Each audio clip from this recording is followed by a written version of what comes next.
Buenas noches para todos nuevamente. A continuación, para dar inicio a la exposición, quiero presentarles a la docente que impartirá la sesión de hoy. Su nombre es Mónica Carolina Jara. Es médica cirujana, tiene un magíster en nutrición del adulto, miembro activa de SONEPSAIN en Grupo de Trabajo de Diversidades y Sociedad Chilena de Nutrición Preventiva. Es diplomada en trastornos de la conducta alimentaria, autismo, TDAH, selectividad alimentaria, antropología de la alimentación, obesidad del adulto, nutrición en paciente oncológico, nutrigenética y nutrigenómica. Nutrición deportiva, nutrición en embarazo, mindful eating y diabetes mellitus tipo 2. Vamos a darle paso a esta enorme docente que nos impartirá su conocimiento el día de hoy. Profe, todo suyo. Hola, buenas noches a todos. Me sentí súper vieja con esa presentación porque recopila hartos años, hartos años. Bueno, el curso o el seminario, la idea es que sea una generalidad de lo que significa la nutrición. Yo sé que la mayoría no es nutricionista, sino que es más psicólogo, es médico, ¿cierto? O asociado como al ámbito de la salud mental. Y no es la idea tampoco enseñarles nutrición, sino que a lo mejor sembrar como una pequeña semilla respecto de lo que significa la nutrición en este caso en el déficit de atención, pero también pensando como más ampliamente en lo que es la salud mental. Hace muchos años yo creo que somos muy poquitos los que nos dedicamos a nutrición y salud mental, entonces estamos como bien solitas en esto, pero la idea es como de a poquito ir repartiendo esa semilla para que desde sus propios lugares de trabajo con pacientes también se empiecen a preocupar de esto, ¿ya? Yo les voy a compartir mi presentación, me avisan si se ve, si está todo ok. Ahí usted me avisa si se ve bien. Ok, sí se ve, sí se ve. Bien, y ahí la voy a compartir más grandecito. Ahí debiera ver, ¿cierto? Sí, se ve súper Bien. bien. Entonces, yo no los veo mucho. Entonces ahí la idea es que al final dejemos preguntas. Sé que son poquitas igual por el tiempo, pero vamos a tratar de hacer lo que más podamos. Entonces ahí ya me presentaron, me llamo Carolina. Como hoja de ruta, lo primero que vamos a ir hablando un poco es acerca de las generalidades de lo que es la alimentación y la importancia en el déficit de atención, junto con el binge eating, que dentro de los trastornos de la conducta alimentaria es lo más asociado, importancias nutricionales propiamente tal y algunas generalidades respecto de un enfrentamiento con un paciente. ¿Cuántos de sus pacientes presentan alguna de estas cosas? Saltarse comidas, ¿cierto? Olvidar de comer, o consumo excesivo de sustancias, de café, antojos intensos de azúcar, atracones, nocturnos principalmente, o relaciones conflictivas con el alimento. ¿Ya? Yo creo que los que ven pacientes a lo mejor se dan cuenta que esto es algo repetido en personas que tienen trastornos de déficit de atención o algunas otras neurodivergencias también, ¿cierto? Em, el papel de la nutrición de la salud cerebral, en el caso del déficit atencional, siempre está despertando, yo creo que hace los 2 últimos años, cada vez más interés, tanto público, o sea, en la población general, como en los investigadores o en las personas que vemos pacientes de este tipo. La neurodiversidad ya sabemos que reconoce como cada cerebro como único, como variaciones naturales en el neurodesarrollo humano, y así como cada cerebro es único y diferente, ¿por qué la forma de alimentar ese cerebro debería ser la misma para todos? ¿Cierto? Eso es una interrogante que yo creo que constantemente da vuelta en quienes nos dedicamos a esto. Y la ventaja de ahora es que la ciencia moderna nutricional ya está reconociendo que la respuesta a los alimentos no es universal. No es mi idea hablar de déficit de atención completo, porque eso lo vamos a ver en el curso que parte la próxima semana, pero sí realizar este primer acercamiento de lo que es la importancia de la nutrición, pero igual tenemos que mencionar algunas cosas como muy básicas, ¿cierto? El déficit de atención o trastorno de déficit de atención e hiperactividad es una afección del neurodesarrollo que afecta a millones de personas en todo el mundo y que se ha visto que en más del 70% de los casos persiste a edades adultas, que es lo que es el nuevo paradigma o de hace unos años ya estamos empezando a hacer hincapié. Y este es un desequilibrio neuroquímico de neurotransmisores, principalmente de dopamina y de noradrenalina. Como está la imagen arriba, ¿cierto?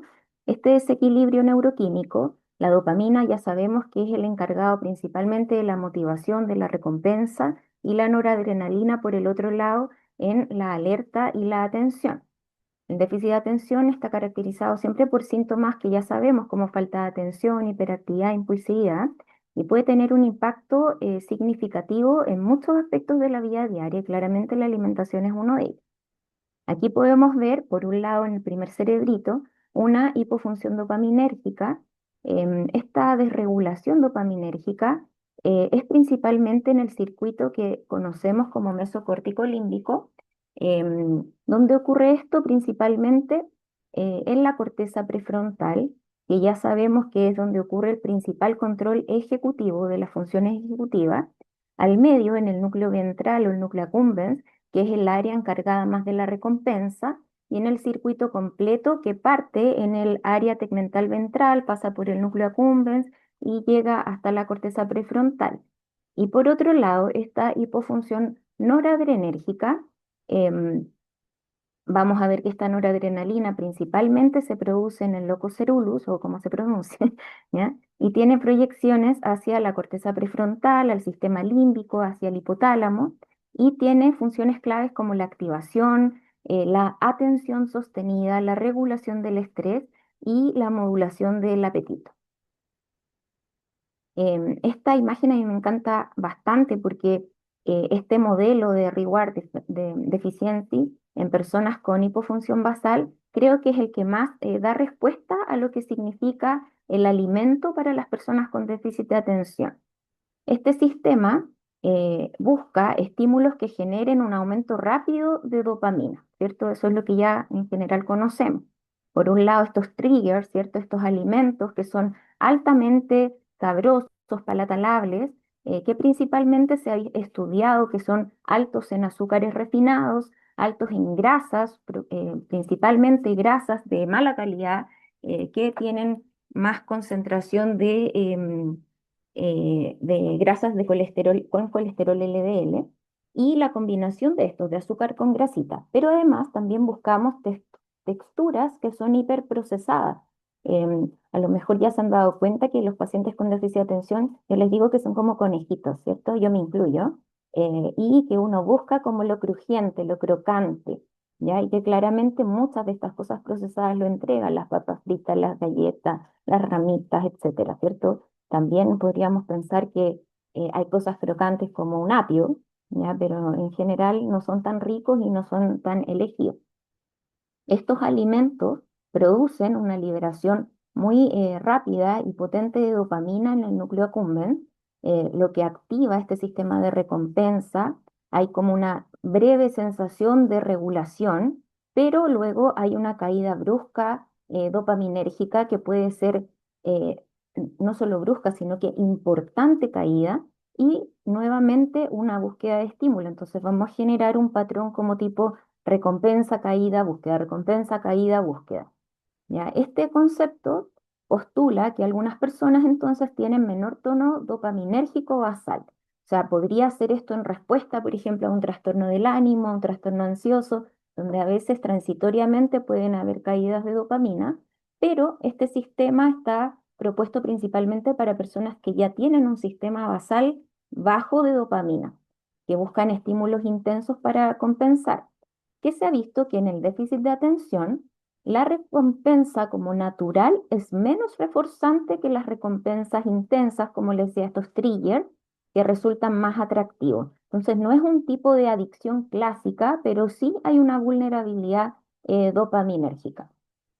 Entonces, el déficit de atención no es solo un trastorno de atención, ¿cierto? Y bueno, eso ya lo sabemos, de hecho en otros países se está tratando de cambiar el nombre de trastorno de déficit de atención a multiatenciones porque gran parte no paramos de pensar o no paramos de tener ahí atenciones por todos lados, sino que también es un trastorno de autorregulación, de impulsividad, de procesamientos de recompensas, de interocepción y de funciones ejecutivas. Aquí creo que la principal función ejecutiva vinculada con los alimentos es el control o la pérdida de control inhibitorio. Todos estos sistemas entonces participan sí o sí en la alimentación. También quería contar, y esto es importante, que el 80%, en verdad entre el 80 y el 85% de los adultos, y ahí es la diferencia con los niños, de los adultos con déficit de atención, presentan alguna, por lo menos alguna condición de coexistencia. Entonces, un déficit atencional puro es la excepción a la regla, ¿ya? Y eso es importante de considerar. Claramente un niño tiene menos de estos trastornos porque es un niño, está más regulado, a lo mejor puede haber un ambiente más seguro en algunos casos no, pero en los adultos, porque además, ya dijimos, el 70% persiste en la adultez, pero de ese 70% es muy poco el que recibe tratamiento todavía, ¿ya? Sobre todo en mujeres. Dentro de estas comorbilidades podemos ver los trastornos del ánimo y de ansiedad. En los trastornos del ánimo, aproximadamente un 20% de las personas con déficit de atención sufren episodios de depresión mayor asociados a baja autoestima y a fracasos constantes. También se ha visto que en ansiedad, hasta el 50% de las personas con déficit de atención podrían presentar trastornos de ansiedad generalizados, ¿ya? Y en trastornos bipolares hay un solapamiento entre un 10 y un 20% en la de los síntomas en desregulación emocional y la impulsividad, ¿ya? En los trastornos del neurodesarrollo, ya lo sabemos, ¿cierto? El autismo, las dificultades del aprendizaje.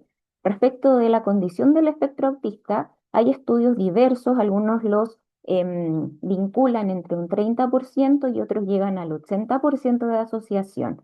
¿Ya? Y eso muy depende de las vulnerabilidades genéticas compartidas en ambas condiciones. Y dentro de las dificultades del aprendizaje, nombrar que la dislexia es la más común hasta en el 45% de las personas con déficit de atencional, incluso en las personas adultas. Aquí estamos hablando de adultos, ¿ya? También los trastornos por uso de sustancias, hay un doble riesgo de abuso y los principales involucrados acá es el alcohol, la nicotina y la cannabis, ¿ya? También podemos mencionar que la cannabis se ha estudiado en que su uso es frecuente como automedicación justamente para aquietar la mente y disminuir la rumiación mental frecuente en el déficit de atención.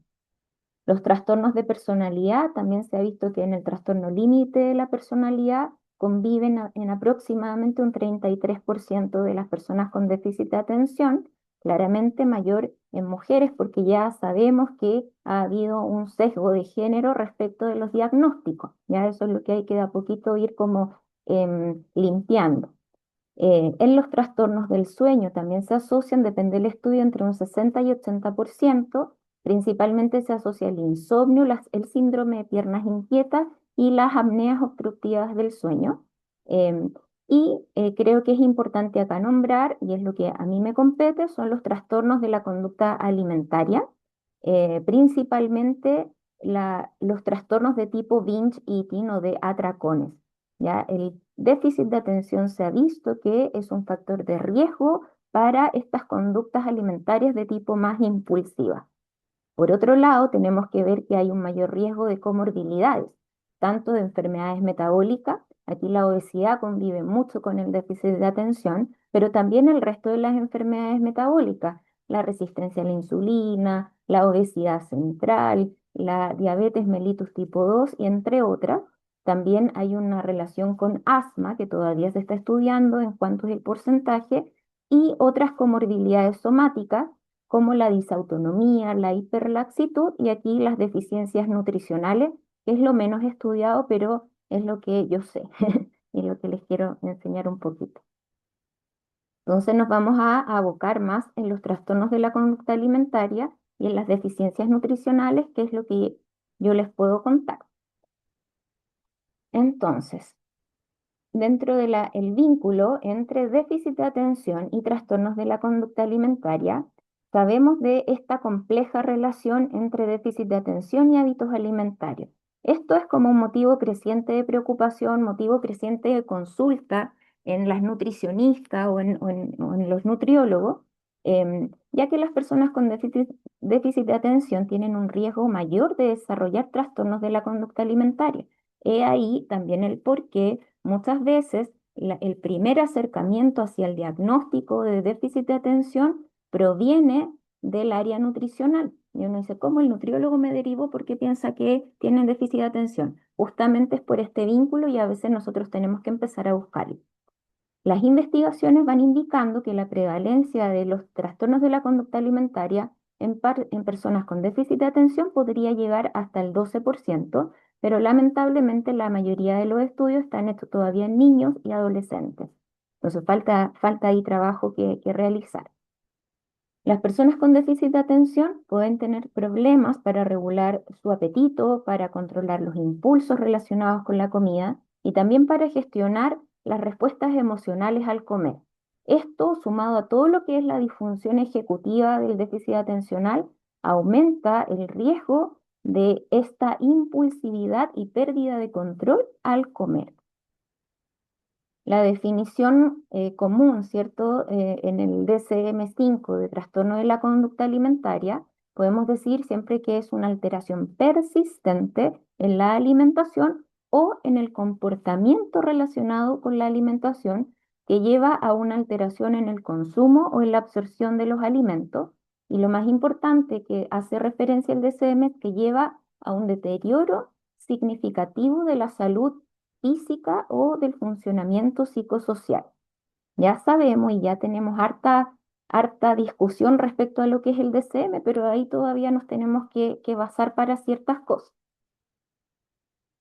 Los trastornos de la conducta alimentaria ya sabemos que son enfermedades mentales muy complejas, complejas de diagnosticar, complejas de hablar, de abordar y de tratar. Típicamente emergen en la infancia y en la adolescencia, pero a pesar de ello pueden impactar al individuo a lo largo de toda la vida. Entonces, si nos llegan personas de 65 años con binge eating, no podemos decirle que no tiene un trastorno de la conducta alimentaria solo por la edad, porque eso también está subdiagnosticado. Entonces, en cualquier momento de la vida podemos y debemos sospecharlo. A escala mundial se ha visto que los casos de trastornos de la conducta alimentaria se ha ido duplicando hasta el 2018, del 2000 al 2018, y en estos pocos años posterior a pandemia se ha visto que nuevamente se duplicó. O sea, podríamos ir cercano a un 10 a un 12% de prevalencia mundial de los trastornos de la conducta alimentaria y tienen una etiología que es multifactorial. Hay predisposición genética, socioculturales, hay vulnerabilidades psicológicas, biológicas y patrones de relaciones también interpersonales. Podemos decir que tiene una alta tasa de cronicidad. Cuando uno diagnostica un déficit de atención, se ha visto que a los 10 años del diagnóstico, hasta el 70% puede seguir cumpliendo los criterios para el diagnóstico. Y eso me refiero a los criterios del DCM, que son muy estrictos, ya que a veces nos queda mucha gente fuera del diagnóstico si nos basamos solo en DCM.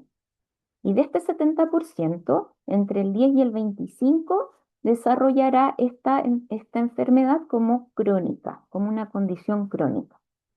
Tiene una alta tasa de fracaso a tratamiento y tiene una alta mortalidad. A pesar de todo lo que hay en tratamientos basados en evidencia, todo lo que se ha ido estudiando de los trastornos de la conducta alimentaria, se estima que cada 54 minutos muere una persona a causa o como consecuencia de un trastorno de la conducta alimentaria en el mundo. Por lo tanto, es algo que si nos dedicamos a nutrición y salud mental, tenemos que considerar y tenemos que tener dentro de nuestro repertorio preguntas asociadas a la alimentación, la impulsividad que implica el déficit de atención condiciona a una mayor tasa de suicidalidad en personas con trastornos de la conducta alimentaria, ¿ya? Aparte de todo el riesgo nutricional asociado también para pérdida de salud. Hay que hacer un alcance respecto al alto fracaso de tratamiento. Cuando fracasa el tratamiento, cuando dura mucho la enfermedad, cuando es muy severa y cuando además hay presencia de comorbilidades psiquiátricas, es cuando nosotros tenemos que pensar en personas neurodivergentes, no solamente trastorno de déficit de atención, autismo, incluso altas capacidades, ya que si bien es una condición, no es una enfermedad, también están apareciendo algunas evidencias respecto de esto, ¿ya? Entonces, recuerden, cuando hay fracaso en el tratamiento es cuando nosotros tenemos que considerar las neurodivergencias, o es una de las em, cosas que tenemos que considerar. Me voy a abocar, porque podríamos hablar de todos los trastornos de la conducta alimentaria, incluyendo el ARFID, ¿cierto? Pero nos vamos a abocar en dos principales, que son la bulimia y los trastornos por atracones, porque tienen esta conducta social déficit atencional, que es la conducta de binge eating. La bulimia y atracones, y además se podría considerar ese apartado que está en el subtipo purgativo de la anorexia nerviosa, que también presenta binge eating, ¿ya? Esos son los más comunes dentro del trastorno de déficit atencional. Podemos decir dentro de esto que la impulsividad es lo que más favorece el trastorno de la conducta alimentaria en las personas con déficit de atención, que es una conducta de tipo adictiva, que se estima que el 11% de las personas con trastorno de la conducta alimentaria, estamos haciendo la asociación al revés de lo que hicimos delante, con trastorno de la conducta alimentaria, pero de tipo binge, atracones me refiero, tienen déficit atencional y esto podría estar muy subestimado en población adulta mujeres. Acá hay sistemas de recompensa alterados, hay pérdidas de control de la ingesta, craving, racing. Se ha visto en los niños, por ejemplo, que el 20% de los niños, niñas podrían desarrollar conducta de tipo binge, sin a veces considerarlo trastorno de la conducta alimentaria. Y esta correlación además incluye esta triada perfecta que lleva a la obesidad. Esto es por niveles bajos de dopamina, hay poca conciencia de señales de hambre y de saciedad, pérdida de autocontrol y siempre esta búsqueda de gratificación. Y les quiero mostrar algo muy chiquitito con dos colegas médicos de acá en Chile, psiquiatras las dos. Estamos haciendo un estudio, esta es la primera parte que mostramos el año pasado en un congreso, donde logramos reunir 286 personas con diagnóstico de déficit de atención, porque a nosotros no nos cuadraba en los adultos este 11% de binge que dicen los estudios. Entonces dijimos, no, tenemos que ver qué hacemos nosotros. Y buscamos personas, encontramos dentro de nuestros criterios 286, que fue un N bastante bueno, y les aplicamos una escala para ver el atracón, una escala que se llama Binge Eating Scale o el BES, a lo mejor la han escuchado, que es muy simple de aplicar, incluso casi autoaplicable. Y dentro de nuestros resultados, la verdad es que ahí se asemejó más a lo que nosotras vemos en consulta, que el 47% de nuestros encuestados mujeres presentaba conducta de tipo binge y 26% de los hombres. Eh, Claramente aquí hay una predisponencia mayor en mujeres que en hombres y claro, hay también componentes culturales. Y lo otro que nos llamó fuertemente la atención era lo que también decía la literatura, de que hay una presencia importante de ideación suicida en pacientes que tienen trastorno de déficit de atención y binge en nuestro estudio. Por lo tanto, como conclusión de esta primera parte de nuestro trabajo, concluimos que proponemos aplicar esta escala BES, el Binge Eating Scale, en todos los pacientes que nos lleguen que tengan o consulten por trastorno de déficit de atención, pues es importante, nos podría marcar predictores bastante buenos a futuros en cuanto al tratamiento integral de los pacientes. Eso más adelante lo vamos a publicar en otros lugares, pero ahí les adelanté un poquito. Entonces, eso es respecto de los trastornos de la conducta alimentaria. Podríamos estar hablando solo de eso una hora, pero me pidieron hablar más, entonces vamos a hablar un poquito más del acercamiento del déficit de atención y las deficiencias nutricionales y vamos a partir por lo que tiene más evidencia, por ejemplo, el fierro, ¿ya? El fierro, ya vemos harta literatura, ya lo bueno es que muchos médicos están pidiendo el fierro en pacientes neurodivergentes, ¿ya? Se ha visto que el estado sistémico del fierro en pacientes con déficit de atención en general es bajo, ¿ya? No se sabe por qué todavía la causalidad no está determinada, pero sí es lo que vemos frecuentemente. Entonces, creo que lo más importante es notar desde la bioquímica de lo que significa la síntesis dopaminérgica, por qué es tan importante el fierro. Y no solo el fierro, aquí me voy a quebrar. ¿Por qué es tan importante la nutrición? ¿Por qué son importantes los nutrientes? Que es algo que dejamos muy de lado, ¿cierto? La nutrición no la estamos muy considerando a veces en salud mental. Nosotros todo lo que comemos son químicos. ¿Ya? Y la dopamina es un químico, ¿ya? Son neurotransmisores, son químicos y vienen de los alimentos. Viene directamente, si nosotros vemos la imagen, la dopamina viene de un aminoácido que se llama tirosina. Ya un aminoácido es un pedacito, ¿cierto? La mínima unidad de una proteína. ¿Ya? Y la tirosina tiene dos formas de venir. Es un aminoácido esencial. Lo podemos ingerir de los alimentos, principalmente de las proteínas de origen animal, también las legumbres, pero en menor medida, y los derivados cárnicos, leche, huevos, en general lácteos completos, ¿ya? Y también puede venir de otro aminoácido que es la fenilalanina, pero a su vez la fenilalanina viene de estos mismos alimentos. O sea, para nosotros poder sintetizar dopamina necesitamos alimentarnos, ¿ya? O sea, ¿es importante la nutrición o no? Sí, ¿cierto? Entonces, esta tirosina, una vez formada, va a sintetizar primero L-dopa, la dopa que dice ahí es la L-dopa, y para ese primer paso necesita una enzima que se llama tirosina hidroxilasa, o sea, la tirosina la hidroxilo y se transforma en L-dopa. Ese paso es el fundamental, si no pasa eso no va a haber dopamina. Y esa tirosina hidroxilasa dentro de su estructura química ocupa fierro. O sea, si no hay fierro, no hay enzima. Y si no hay enzima, no vamos a formar L-dopa y por lo tanto no va a haber dopamina. ¿Ya? O sea, es un nutriente, yo le digo, crítico. ¿Ya? Acá puse un estudio, es una revisión sistemática publicada en el 2023. Lamentablemente no tenemos tanta evidencia en nutrición, por lo tanto no es como fácil encontrar evidencia del último año, pero este es grande, una revisión que se examinó si los niños con déficit de atención presentaban concentraciones reducidas de fierro, tanto sérico en la sangre o cerebral en comparación con niños sanos. Acá se incluyeron 20 estudios de casos y controles y se midieron las diferencias entre en los distintos fierros, el hierro sérico, la ferritina sérica, el fierro cerebral, y se encontró em,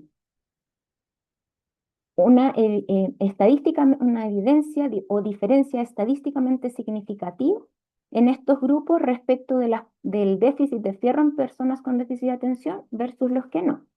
¿Ya? Acá la mayor evidencia se mostró cuando se estudiaron las concentraciones de fierro cerebral a través de resonancias magnéticas en niños, ¿ya? Y ahí se encontró que había una reducción significativa de fierro en el tálamo de los niños, ¿ya?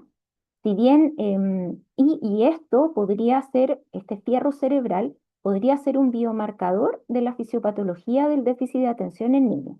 Entonces, claro, prende lucecitas, el problema es que no es fácil de practicar porque la medición del fierro cerebral incluye que se mida a través de resonancias magnéticas, ¿ya? Y se tomen muestras, entonces no es algo ni fácil, ni barato, ni todavía como posible a nivel poblacional, ¿ya? Pero sí es importante considerar esto, se requieren mayores estudios longitudinales con mayores muestras de imágenes, eh, pero... eh, creo que es un primer approach. Por otro lado, se encontró que una mayor gravedad de la deficiencia de fierro en la infancia se asocia con síntomas em, en los niños más frecuentes de ritmos cognitivos lentos y déficit de atención en todas las edades del estudio, en todas las edades estudiadas, que fueron niños desde los 6 años hasta niños de 18 años. ¿Ya? Entonces es importante. Y por otro lado, se encontró una asociación entre los niveles de fierro como depósito, que nosotros cuando lo tomamos en los exámenes se llaman ferritina. em, Cuando las ferritinas están más bajas inicialmente, hay mayor síntomas o mayores síntomas de gravedad en el déficit de atención y también peores resultados del tratamiento, principalmente medidos en impulsividad en los niños. ¿Ya? Me refiero a los niños porque en adultos no hay estudios al respecto. Acá hay otro estudio que es un análisis preliminar, este se publicó este año en enero y se centró en la investigación del sueño inquieto, el síndrome de piernas inquietas, que a lo mejor ya lo han escuchado, es una entidad clínica que se caracteriza por el incremento de los movimientos de los grandes grupos musculares. El objetivo principal de este estudio fue determinar el impacto de estos movimientos en la arquitectura del sueño en pacientes adultos con déficit de atención y evaluar su relación con biomarcadores hematológicos, dentro de ellos el fierro. Y esto lo bueno es que lo comparó con un grupo de control sano, o sea, gente con esto y gente sin esto. Lo que sí, la muestra era pequeña, pero muy significativa en los resultados. Eran 46 personas y 21 personas tenían déficit de atención y el grupo control eran 25 personas. Acá se emplearon registros de polisomnografía de noche completa, por lo tanto lo hizo mucho más válido que un polisomnograma simplemente, ¿ya? Y se encontró que los adultos con déficit de atención mostraban índices de movimientos musculares mayores durante el sueño no REM, lo que se asociaba a una mayor fragmentación del sueño y una relación negativa respecto a estos movimientos y la eficiencia del descanso. O sea, no solamente es que el fierro en sí mismo, cuando está bajo, provoque cansancio, sino que además está asociado a este síndrome que provoca que uno no duerma bien, no descanse y además despierte cansado por esa razón. Y aquí también los niveles de ferritina sérica, que es claramente mucho más fácil de medir, emerge como un biomarcador neurobiológico súper crítico, muy significativa la asociación, y se vio que eran muy inferiores respecto del grupo control en los pacientes con piernas inquietas. ¿Ya? Y esta baja ferritina se asociaba con mayores microdespertares y peor calidad del sueño. Y aquí dejé un poquito de lo que es el síndrome de piernas inquietas para saber, es un trastorno del movimiento relacionado con el sueño que afecta de manera clínicamente significativa. Se estima que aproximadamente el 3% de los adultos a nivel mundial, pero en personas con déficit de atención podría llegar hasta el 27%. O sea, hay una relación importante y alta. Y se caracteriza por esta necesidad imperiosa de mover las piernas, por eso se llama piernas inquietas, pero los pacientes no solamente refieren como movimiento, sino que a veces es hormigueo, quemazón, como tipo corriente eléctrica, burbujeo, dice un estudio, y que empeoran cuando uno está quieto, cuando uno está en inactividad y principalmente durante la noche. Se ha visto que es más común en mujeres con ascendencias caucásicas y en condiciones donde exista la deficiencia de fierro. Entonces, acá no solamente está el déficit de atención, por ejemplo, en las mujeres con embarazo, embarazadas o puérperas también podrían tener esto. En esta, hubo una revisión que se hizo acerca del piernas inquietas, que se publicó en enero de este año en revista de neurología, y se vio que los niveles de ferritina óptimo en estos pacientes debiera ser sobre 100.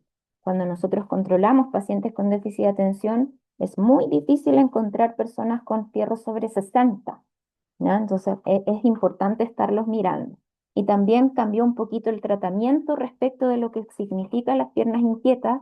Cuanto al fierro, cuando está bajo 100, al tiro se debieran dar suplementos y ellos proponen que para mejorar los síntomas rápidamente en las personas que se pueda es el indicar fierro endovenoso. Es solamente para que sepan. Eso creo que lo vamos a hablar en el curso. Otro nutriente crítico es el zinc, ¿ya? No es tan crítico como el fierro porque tampoco se sabe tanto como se sabe del fierro, pero sí se ha visto que tiene una acción principal en todo el ambiente de la sinapsis neuronal, ¿ya?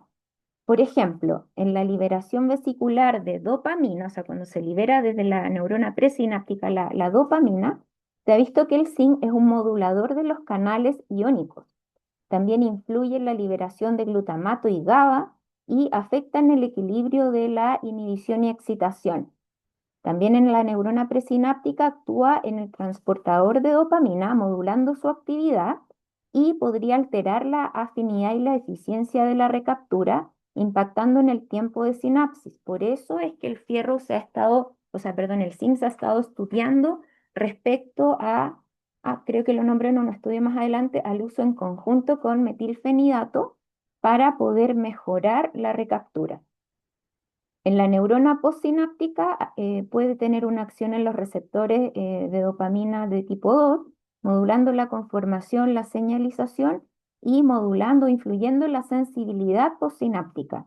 Y también en los receptores NMDA, estos N-metil de aspartamo, que es un canal iónico del glutamato, que es fundamental como un receptor excitatorio. Entonces, el zinc actúa como un modulador alostérico de este receptor y puede disminuir su hiperexcitabilidad, sobre todo el glutamato. Acá les traje un estudio que sintetiza los hallazgos de una revisión sistemática y un metaanálisis, donde se examina la relación entre niveles de zinc y trastornos de déficit atencional. Se analizaron 22 artículos científicos y en población total eran 1.280 personas con déficit atencional y 1.200 personas controles sin déficit atencional. Y aquí se calcularon diferencias entre el nivel de zinc tanto en suero y plasma o en cabello. ¿Ya? Ahí hay una diferencia en la tabla entre el inicial y el ajustado porque se excluyó un estudio para hacerlos como equiparables los estudios. Cuando se excluyó ese estudio, la diferencia en cuanto a los niveles encontrados fue estadísticamente significativa de tener bajo el zinc comparado con la población normal, ¿ya? O población control, no digamos normal. Entonces, en el caso del zinc en el cabello no fue estadísticamente significativo. Entonces, con este estudio podríamos decir que existe una posibilidad muy real y fundamentada de que las personas diagnosticadas con déficit de atención sean propensos a presentar niveles reducidos de zinc en comparación con la población general. Em, Sería como razonable y recomendable, obviamente falta evidencia todavía, realizar pruebas de detección, screening de los niveles de zinc en pacientes con déficit de atención. Acá en Chile por lo menos se pueden pedir los niveles, todavía es un poco caro y no en todos los centros lo hacen, pero la verdad, como yo es algo que lo pido muy frecuentemente, en los pacientes con déficit de atención sí se ven más bajos en general. No siempre hay 50% más bajo, pero por lo menos 5 puntos más bajo, ¿ya? Entonces, aquí igual se requieren todavía estudios adicionales que estén bien diseñados para clarificar bien cuánto es la dosis, cuánto es la duración y dónde es su principal acción. Acá les traje otro estudio donde se sintetizan hallazgos de una revisión sistemática y también un metaanálisis, pero de dosis-respuesta para cuantificar la suplementación de zinc sobre las personas con déficit atencional, pero era en población infantil. ¿Ya? Se detectó un efecto significativo y estadísticamente significativo en las puntuaciones totales generales de lo que es el déficit de atención en comparación con el grupo control, pero específicamente en hiperactividad y en inatención no tuvo evidencia significativa. ¿Ya? O sea, tuvo, por ejemplo, en la conducta impulsiva, sí se ha visto que podría disminuir, pero cuando fueron aislados todos los síntomas, estos dos fueron los que no tenían gran diferencia. Y la lata es que no se encontró que a mayor dosis o a mayor tiempo de tratamiento hubiese mayor mejoría. Entonces, nos ayuda mucho este estudio, pero nos falta todavía determinar eh, dosis para poder indicarlo a todos los pacientes. ¿Por qué es tan importante esto? Porque uno podría pensar, ah, listo, mejor les damos zinc a todos, mejor darle que no darle, ¿cierto? Con los alimentos debiera ser suficiente, eso uno debiera pensar. Pero el problema del zinc cuando está en exceso, y que es muy fácil tenerlo también en exceso, es que nos baja el cobre sérico. Y cuando baja el cobre sérico, esto se asocia a alteraciones neurológicas, ¿ya? Que es justamente lo que queremos trabajar. Entonces, no es como, ah, listo, entonces démosle zinc a todo, porque podemos tener unas consecuencias negativas al respecto. Además, si ustedes revisan lo que los pacientes traen de suplementos que vienen tomando, hay zinc en todo, sobre todo cuando hay acné, sobre todo cuando hay caída de pelo, que es algo muy común hoy día por el estrés. Y eso es muy fácil, o sea, si yo me pongo una crema que tenga zinc, es muy fácil de absorber. Si me pongo un champú con zinc, es muy fácil de absorber. Entonces, por eso la recomendación general tiene que ser cautelosa, cuidadosa y midiendo los niveles. Yo lo que hago en la consulta es, pido el zinc, si está bajo, lo vamos indicando y cada cierto tiempo vamos controlando. La idea también es que no necesitemos suplementos para todo, sino que la alimentación sea lo que nos brinde todas las cosas. Eso es lo ideal en el mundo ideal, que hoy en día es muy difícil, ¿no? Otro de los nutrientes que les quise mostrar es el magnesio, ¿ya? Porque claramente está muy de moda, ¿cierto? Ahí todos indican magnesio, todos toman magnesio. De hecho, eh, le pedí a ChatGPT, ChatGPT, por favor, ¿me dices cuántos artículos en TikTok hay de magnesio? O gente hablando de magnesio y eran así, infinita cantidad, ¿ya? Entonces, creo que es importante también tener cuidado al respecto. ¿Qué sabemos al respecto en el déficit de atención? Que el magnesio, perdón, también actúa en todo este ambiente sináptico, actúa en los receptores de N-metil de aspartato, bloqueando los canales cuando están en reposo, previene la entrada excesiva de calcio, disminuye las señales excitatorias y favorece la estabilidad neuronal. También participa dentro de lo que es el mecanismo energético neuronal en las reacciones de ATP dependientes y en la fosforilación para mejorar la sinapsis y para mejorar en lo postsináptico como la rapidez de transmisión eléctrica y en la regulación del eje hipotálamo hipófisis adrenal, que sabemos que tiene una respuesta al estrés, nos ayuda a liberar el cortisol y hay una excitabilidad simpática. Entonces se ha asumido que las personas con déficit atencional tienen deficiencia de magnesio, porque come poco, porque requiere más a veces, ¿ya? Y porque tienen calambre además, pues. Entonces uno dice, no, sirve para los calambres, tienen pierna inquieta, ya listo, el magnesio es lo que les falta. Entonces toda la gente está tomando magnesio. Pero la evidencia real, científica sobre la asociación entre las concentraciones de magnesio séricas y el diagnóstico es súper contradictoria aún. Falta mucha evidencia, ¿ya? Les quise traer, por ejemplo, ay, perdón, ahí, este estudio que es un metaanálisis de efectos aleatorios que mostró que los sujetos con déficit de atención sí tenían niveles séricos de magnesio más bajos que los controles sanos. Ya la evidencia de este metaanálisis podría respaldar esta teoría que yo les contaba. Em, que podría ser significativo, en este estudio fue significativo, pero un aspecto muy crítico identificado es que todos los estudios eran muy heterogéneos. No diferenciaban los tipos de magnesio, solo decían magnesio, algunos eran citratos, otros eran de otro tipo, entonces era tan heterogénea la calidad de los estudios o todos los estudios diversos que había que igual no va a ser significativo porque no nos va a dar como la respuesta a qué magnesio, en qué dosis, a qué hora, ¿ya? Entonces esta variabilidad va a sugerir que aunque la tendencia muestra que hay niveles más bajos, existen diferencias metodológicas, ¿ya? Entonces necesitamos estudios más rigurosos, necesitamos investigaciones en mayor cantidad de población y además con mayores estandarizaciones respecto del tipo de magnesio y las dosis involucradas. Este otro estudio lo encontré muy bonito y que nos puede dar también más luces, pero todavía es en pocos pacientes.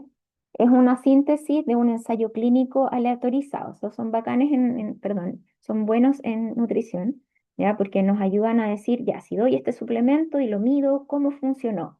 Ya que eso nos da como mayor información de qué es lo que tenemos que ir haciendo. Entonces se hizo un ensayo clínico, doble ciego, controlado con placebo, y diseñó una forma de complementar magnesio con vitamina D al mismo tiempo. Se seleccionaron 66 niños con déficit atencional entre 6 y 12 años y eran pacientes que ya tenían cuantificada la disminución de la vitamina D y de magnesio. Se suplementó por 8 semanas con 50.000 unidades semanal de vitamina D y con 6 miligramos por kilo de peso al día el magnesio, con el enfoque de corregir las deficiencias nutricionales que ya estaban cuantificadas.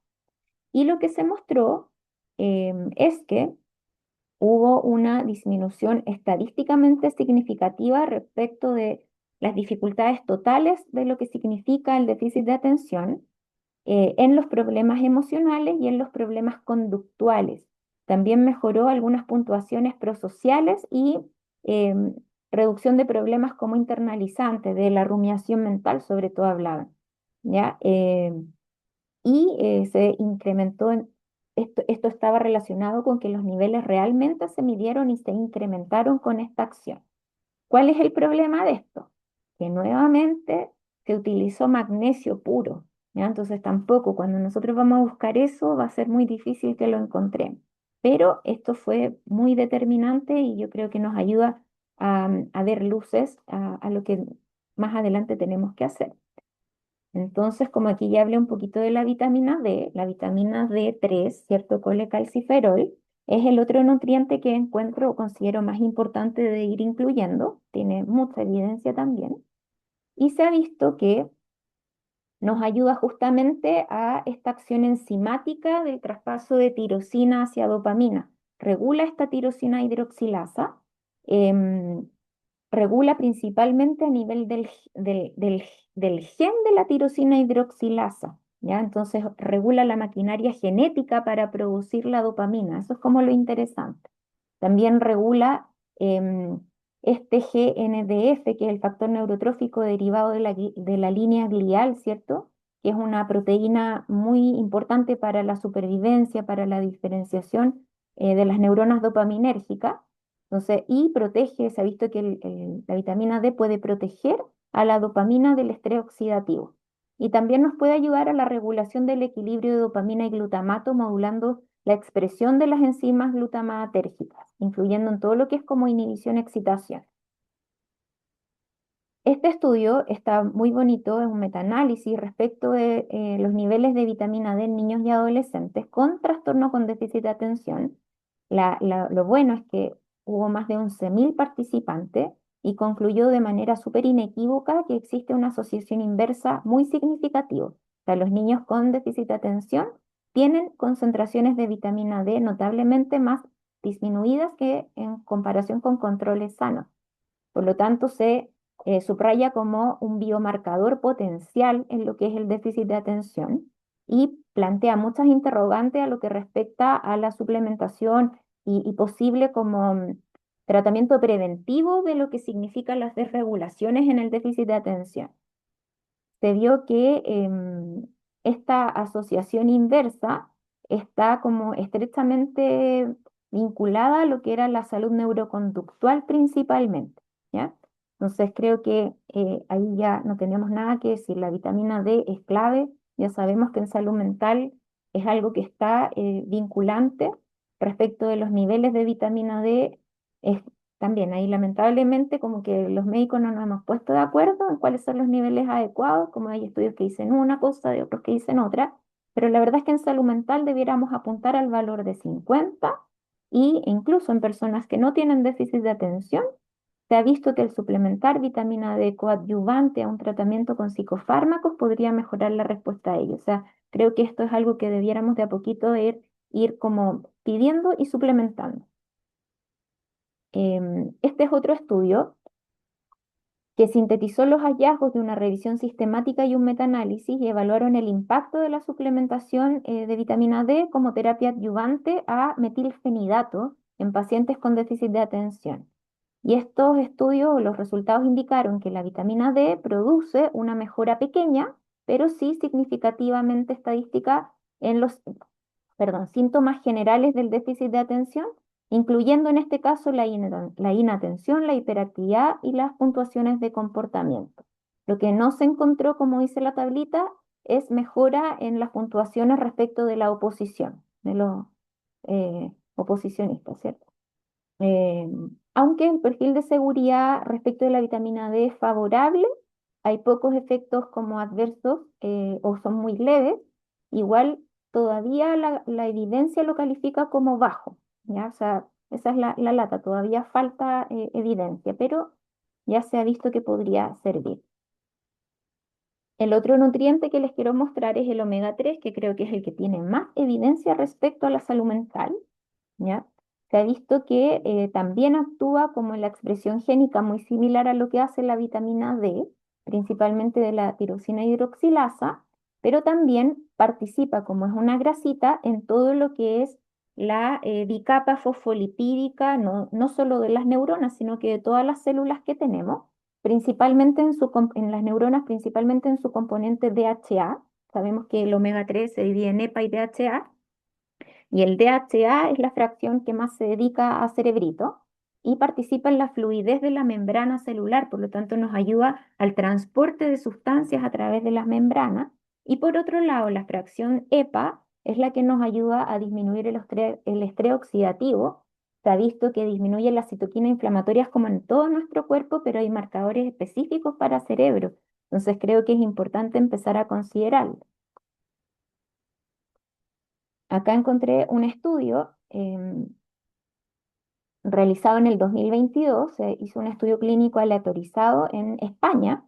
Se incluyeron 60 niños con déficit de atención, de los cuales 41 eran hombres y 18 eran mujeres, y se dividieron, que esto fue muy bonito, se dividieron en 4 grupos de intervención. Un grupo no lo intervinieron, que era el grupo control. Otro grupo le dieron omega 3, suplementos de omega 3. Al otro grupo le hicieron dieta mediterránea, que es la que se ha visto que en patrón dietario es la más alta en omega 3. Y al tercer grupo combinaron la dieta mediterránea con los suplementos de omega 3. Se utilizó un suplemento en puntual, ahí está muy identificado cuál es, y en 2 cápsulas de este suplemento llegábamos a las dosis de los 550 miligramos de EPA y 225 de DHA por día. Y se vio que esta, esta, mm, esta, mm, em, ay, darle estas dosis por 8 semanas se asoció significativamente con menores niveles de conductas impulsivas. Y todos los grupos, no solo el de omega 3, disminuyó las puntuaciones en la falta de planificación. ¿Ya? Entonces, esto habla muy bien de lo que significa dar omega 3. En Chile hay un estudio muy bonito también que se hizo, pero no en gente con déficit de atención solamente, sino en población en etapa escolar.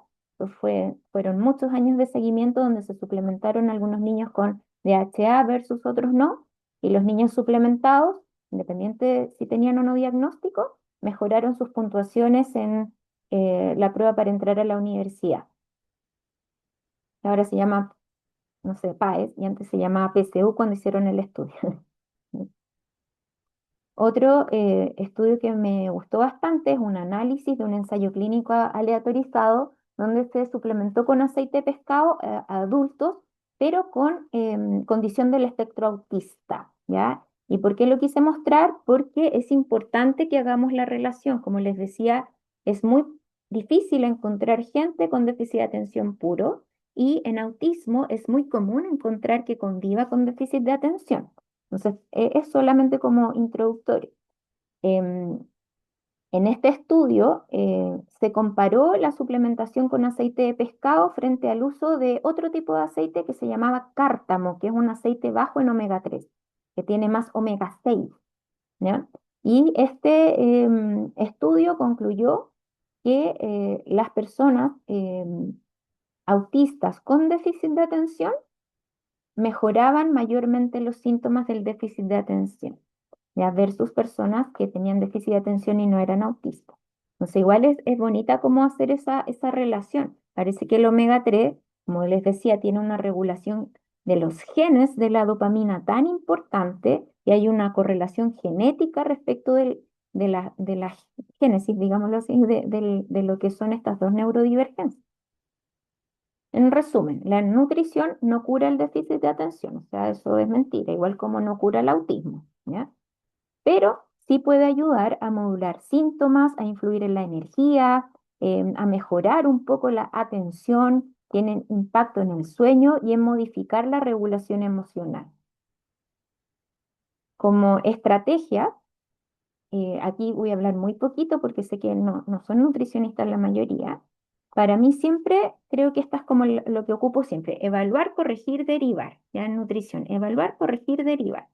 En la evaluación, siempre una entrevista estructurada, ¿ya? No solamente respecto del motivo de consulta, obviamente en eso hay que ahondar, pero pensando en esta relación de nutrición y conducta alimentaria, tenemos que evaluar la historia de vida completa. Cuando nosotros hacemos el diagnóstico de déficit de atención, no nos basamos en la disfunción ejecutiva actual, nos basamos en la historia de vida del paciente respecto de las disfunciones ejecutivas. Una disfunción activa actual puede ser una depresión, puede ser una ansiedad, puede ser algo que esté pasando, pero no necesariamente un déficit de atención. Entonces tiene que estar estructurada, debemos ir con preguntas concretas. Obviamente nosotros mandar en la entrevista, preguntar lo que necesitamos, el paciente se puede explayar mucho, pero nosotros necesitamos ir a buscar estas relaciones. El que no busca no encuentra. ¿Ya? Y eso es importante de saber. O sea, si no sabemos de déficit de atención, no lo vamos a buscar. Si no sabemos que hay correlación con trastorno de la conducta alimentaria, no lo vamos a buscar. Si no sabemos que hay correlación con deficiencias nutricionales o de fierro, no lo vamos a buscar. Entonces es importante que nosotros tengamos a lo mejor un checklist, pero sí hay que buscar esto. Evaluar la conducta alimentaria, ¿ya? No solamente basándonos en el DSM y buscando solo el trastorno, sino que buscando el tipo de conducta. Si es tipo craving, si busca estos alimentos palatalables, ricos, a qué hora del día, en la noche es más común. Creo que eso, hacer como todo lo que es la historia de conducta es demasiado importante y nos puede dar muchas luces respecto de los diagnósticos reales de los pacientes.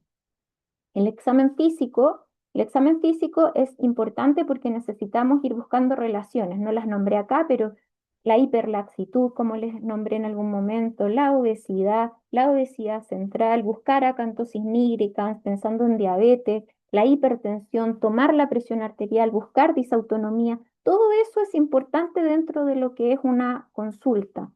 Siempre no pesocentrista, ya sabemos todo lo que implica los trastornos de la conducta alimentaria y la salud no es peso, el peso no indica cuánto músculo, cuánta grasa tiene una persona, ¿ya? Y ocupando cuestionarios complementarios, ahí depende de la persona, claramente depende de las competencias que cada uno tengamos, en este caso yo les nombré uno, el BES, que podría ser aplicable, pero hay muchos otros más, y exámenes complementarios de salud. Los que puedan pedir exámenes, pídanlos, ¿ya? Pero pídanlos con un sentido, nos sacamos con pedir 150.000 exámenes buscando cosas que no tenemos idea ni siquiera cómo tratar, ¿ya? Entonces, eso también es importante de tener en consideración. Y si sabemos que hay relación con el fierro, yo puedo pedir examen, pero no sé tratarlo, ahí vamos a ir a la tercera fase que es derivar. Pero el corregir, el punto 2, corregir. Importante corregir solo lo que sé corregir, porque si no la puedo embarrar. Si un paciente tiene déficit de fierro, no solamente tengo que pensar en déficit de atención, tengo que pensar por qué tiene el déficit. A lo mejor tiene un cáncer de gástrico, un cáncer de colon, a lo mejor tiene menstruaciones abundantes. O sea, tengo que hacer todo el análisis del fierro, no solamente, porque es déficit de atención, tiene el fierro bajo.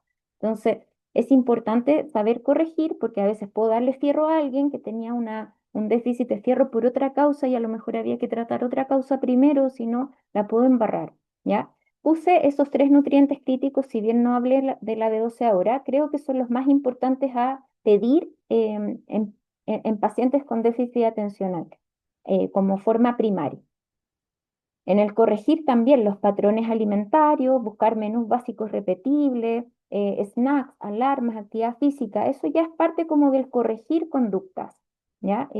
Claramente, esto lo estoy hablando muy a la ligera, esto da para todo un curso de cómo se hacen dietas, cómo son los menús y todo, pero es importante como ir teniendo claro los conceptos y también los fármacos. Muchos trastornos de la conducta alimentaria de tipo binge también se tratan farmacológicamente. ¿Ya? ¿Y por qué lo digo? Porque a veces uno evita, no, tiene que ser súper natural, tienes que podértela, ¿cierto? La voluntad y todo. Y esto es dopaminérgico, falta de dopamina. La voluntad no tiene nada que ver acá. Entonces, a veces le podemos hacer una carga de enfermedad a los pacientes, de culpa y todo lo que implica, en vez de estarlo ayudando. Entonces, si sabemos que ese paciente necesita un fármaco, indicarlo si sé indicarlo o derivarlo si creo que lo necesita, ¿ya? Y el equipo multimodal, derivar. La diferencia principal entre equipo multimodal y equipo multidisciplinario se refiere principalmente a los componentes, a los profesionales que están implicados. Un equipo multidisciplinario se enfoca como en el recurso humano, como especialistas de distintas disciplinas que trabajan, que a veces se coordinan, ¿cierto? Em, pero no necesariamente tienen un objetivo en común. O sea, a veces llega un paciente y tiene un trastorno en la conducta alimentaria, pero además le pillé el fierro bajo y además tiene un trastorno digestivo. Entonces el paciente está con psiquiatra, con psicólogo, con nutriólogo, con nutricionista y está con gastroenterólogo. Y a veces los tratamientos ni siquiera son coordinados, pero sí este es un equipo multidisciplinario, tiene muchas disciplinas que lo están tratando, ¿cierto? La diferencia con un equipo multimodal se enfoca en la estrategia de tratamiento, o sea, si bien son profesionales que cada uno va a tratar con sus competencias al paciente, hay como un enfoque en común, un tratamiento en común, estamos todos tirando como para el mismo lado. Entonces, la psiquiatra, sabes que necesito mejorarle el fierro, ya, démosle, pero tú por mientras haz esto. O sabes que tiene binge ya, yo lo trato farmacológicamente, yo manejo la conducta. ¿Me entiendes? O por mientras no nos preocupemos de la conducta y por mientras hagamos esta otra cosa. Esa es la diferencia entre un multidisciplinario y un multimodal. Entonces, lo que nosotros les planteamos, bueno, a los que hagan el curso, es el enfoque multimodal. Con eso podríamos tener mayor eficiencia de los tratamientos, ¿ya? Porque nosotros no somos una mente por aquí y un cuerpo por acá, somos todo, ¿ya? Una persona con déficit de atención no es un cerebro con déficit de atención, es una persona completa con déficit de atención, ¿ya? El problema, como para terminar una frase, el problema alimentario en el déficit de atención rara vez es la falta de información nutricional. Hoy en día estamos llenos de información nutricional por todos lados, pero con frecuencia es una manifestación de todas las dificultades de la autorregulación de las funciones ejecutivas y del procesamiento de recompensa propias de lo que es el trastorno de déficit atencional, ¿ya? Como pregunta, si la nutrición y si la nutrición también debiera ser tan diversa y personalizada como todos nuestros neurotipos, esa podría ser una muy buena interrogante, ¿cierto? Y que yo creo que la nutrición de precisión hoy en día está empezando em, a tomarle la importancia de lo que significa. Entonces, esto los invito en el fondo a los enfoques de salud que son verdaderamente inclusivos y que son neuroafirmativos, donde la alimentación se adapte al individuo y no el individuo se adapte a patrones alimentarios. ¿Ya? Eso. Muy Profe, bien, vamos con la ronda de preguntas. perfecto. Muy bien, chicos. Si quieren hacer alguna consulta directa a la docente, pueden levantar su manito y se les otorgará el derecho a abrir el micrófono para que hablen directamente. Vamos con Suset. Ella levantó la manito. Suset, ¿puedes abrir el micrófono, por favor? No, bueno, vamos a ver si por este lado lo puedes abrir. Suset, ¿puedes abrir el micrófono, porfa? Y ya, listo. Muchas gracias. Bueno, muchas gracias, doctora, por esta información. Primero que nada, tengo una pregunta. Yo tengo 20 años, y recientemente me diagnosticaron TDAH y la verdad es que mi consumo de azúcares e hiperprocesados es bastante constante. Y a veces sí me cuesta trabajo regular esos impulsos. En estos casos sería algo recomendable justamente estas suplementos, así como el omega 3 o algo por el estilo, o usted recomendaría eh, otro tipo de asistencia? Eh, como contábamos acá, el que estés con alto consumo de ultraprocesados, ¿cierto? O buscando el azúcar, en el fondo estás buscando esta respuesta de recompensa, de gratificación. Entonces, lo más correcto en esto sería la evaluación completa de lo que te está sucediendo, ¿ya? Porque si empezamos con el suplemento por allá que te sirve, que no te sirve, al final nos vamos a perder en el camino. En cambio, si uno te evalúa por completo y a lo mejor vemos que el déficit de atención está desregulado, no solamente en lo que es la conducta alimentaria, probablemente a lo mejor te vamos a poder ayudar más. ¿Ya? Entonces ahí yo creo que lo más recomendable creo que es la evaluación por psiquiatra o neurólogo experto en déficit de atención para poder ir haciendo las correlaciones, ¿cierto? Los suplementos siempre tienen que ir indicados, ¿ya? Yo no soy amiga de dar suplementos porque sí, ni en todas las personas. Creo que siempre tienen que ir con un objetivo detrás, ¿ya? Hoy día la vida es muy de, estamos todos cansados, porque la vida está así, ¿cierto? Tomamos el café para despertar, la vida está estresante, entonces nos estamos llenando de suplementos para estar más descansados en vez de estar haciendo cambios como en todo lo que es nuestra vida, ¿ya? En los hábitos, en sueño, en todo lo que implica. Entonces, creo que es importante eso, como que te evalúen primero, porque puede ser este un síntoma del déficit de atención desregulado más que el problema en sí. Muy bien, Suset, espero que te hayamos respondido a la pregunta. Vamos con Vane. Vane, ¿puedes por favor abrir el micrófono? Muy bien, vamos a intentar. ¿Vane? Ahí está. Sí, hola. Hola, buenas noches. Muchas gracias, doctora, por la presentación. La verdad que es súper claro.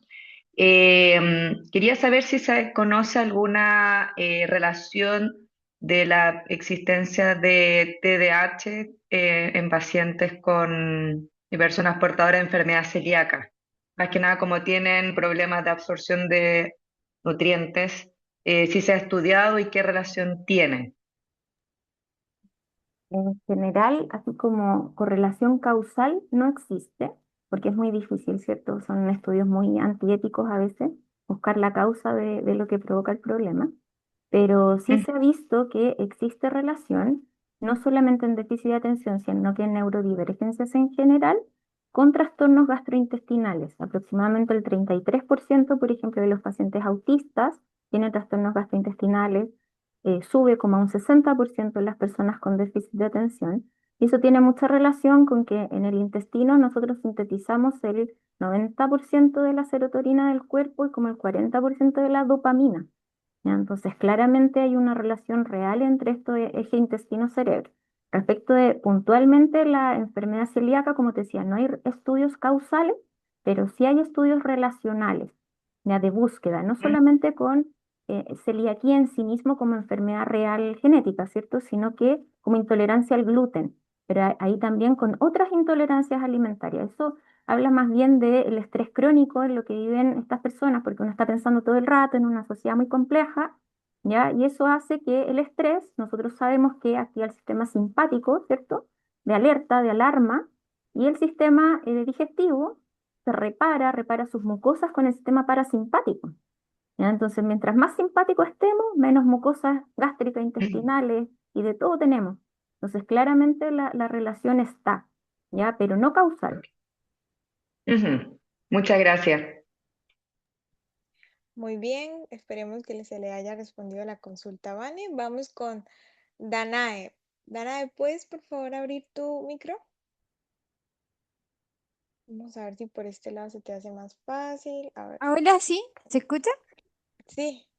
Hola, primero que todo, muchas gracias por el seminario. Yo no soy profesional de la salud, sin embargo, sí tengo TDAH. Fui diagnosticada cuando pequeña y nunca fue como tratado, porque en los años 90 2000 como que era muy poca la información respecto a lo que significaba el TDAH. Solamente veíamos como niños que tenían mucha hiperactividad y energía, nada más que eso. Eh, Y respecto a todo lo que he ido aprendiendo como, bueno, en el seminario de ahora y por investigación propia, ¿cierto? Me doy cuenta que muchos de mis síntomas de relación tóxica con la comida tiene que ver mucho con el TDAH, y yo fui operada de bypass gástrico. Por lo tanto, en mi caso, presento por el bypass un déficit de vitaminas y de todos estos suplementos que nombraba acá la doctora, que ya de por sí me han dicho que lo tengo por el tema del bypass. Sin embargo, también se asocian al TDAH, como ella misma lo dijo. Entonces, en este caso, ¿qué podría yo hacer como paciente para poder tratar toda esta sintomatología? Porque en el fondo igual tengo esta desregulación tanto en el déficit vitamínico como también en mi relación con la comida respecto al TDAH. ¿Por dónde empiezo para poder solucionar todo este tema? ¿Qué me recomendaría ella? Tremendo tema. Ahí podríamos Sí. hablar de los... yo creo que, pero es mi opinión muy personal, yo no estoy en contra de las cirugías bariátricas, siento que hay muchas personas que sí ha sido una solución a sus problemas de salud. El tema está en que muchas veces las evaluaciones previas a una cirugía bariátrica no son tan reales, ¿cierto? No, evalúan que no haya reflujo, que varias cosas más, pero todo lo que es como salud mental se deja un poco de lado. ¿Ya? Y lo que hemos ido viendo el tiempo ya sucedido de las cirugías bariátricas iniciales es que las consecuencias en salud mental son importantísimas. Ya justamente no solo por el déficit de nutrientes, sino que por justamente la comida como conducta regulatoria. Ya en la gente con déficit de atención muchas veces la comida palatable, rica, es la forma que tenemos de regular la deficiencia dopaminérgica. Y a veces con la cirugía bariátrica no podemos comer lo que necesitamos o a veces vamos a terminar picoteando, dejando de lado como los nutrientes reales que necesitamos comer. Entonces yo creo que si ya estamos operadas y a lo mejor no se hizo eso antes, creo que lo más correcto es justamente el equipo multimodal de tratamiento. Yo creo que ahí el tema del nutriólogo que sepa de déficit de atención, además de lo que es la cirugía bariátrica, el nutricionista que se dedique a conducta alimentaria, el psiquiatra que ojalá sepa y se dedique también a conducta alimentaria, si es necesario terapeuta ocupacional, etcétera, creo que es lo más correcto. El nutriólogo, claro, te sirve porque te va a corregir deficiencias nutricionales, pero acá habla más allá de las deficiencias nutricionales, sino que es de esta búsqueda dopaminérgica que con los suplementos no se te va a solucionar. ¿No? Creo que es eso, o sea, la evaluación multimodal creo que es lo que te conviene. Ok, muy amable, muchas gracias. Muy bien. Chicos, yo sé que muchos tenemos consultas que hacerle a la profesora Carolina, pero recuerden que esto es un abrebocas. La idea de esto es que se puedan inscribir a la clase que va a dictar la profesora Carolina, el curso que se va a dictar el 10 de junio. Entonces, pásense por nuestra página, vean los temarios, verifiquen las fechas en que se va a dar el curso y ahí los esperamos, ¿sí? Entonces, profe, deje los invitados también. Sí, yo soy un pelito de la cola, yo digo, siempre la nutrición es como, ahí trato de ir sembrando semillitas, el curso igual está la psiquiatra María Jesús, que es muy seca, sobre todo en déficit de atención en adultos y en mujeres, está la psicóloga, que es Maribel, también somos todas neurodivergentes, ya, yo también lo soy, eh, y dedicada 100% como a esto hace muchos años. Y la otra, la Javi, que es la terapeuta ocupacional, ¿ya? Yo soy el pelito de la cola, es muy parecido a esto, pero un poquito más de información, pero creo que en el curso completo pueden aprender mucho del enfoque de cómo tratar a personas con déficit de atención o neurodivergentes en general. ¿Ya?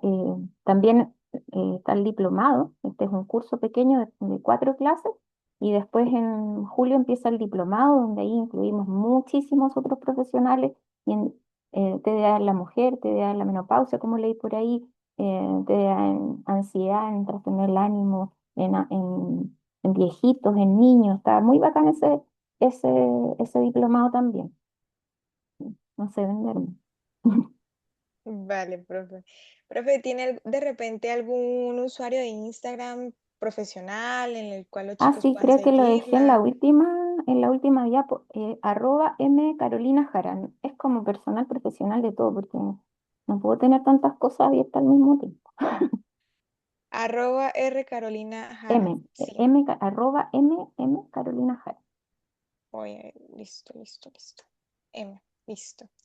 Sí. De repente que los chicos puedan de repente hacerle una consulta ahí, porque sé que las personas que quedaron con la manito levantada querían hacer de repente la consulta, pero chicos, Sí. ya estábamos con el tiempo medido, entonces nos disculpan por eso. La idea es que vengan a la clase, se inscriban, podamos vernos en el programa y ahí se les estará respondiendo las consultas que ustedes tengan y ustedes adquirirán un conocimiento que les va a ayudar para el resto de sus pacientes.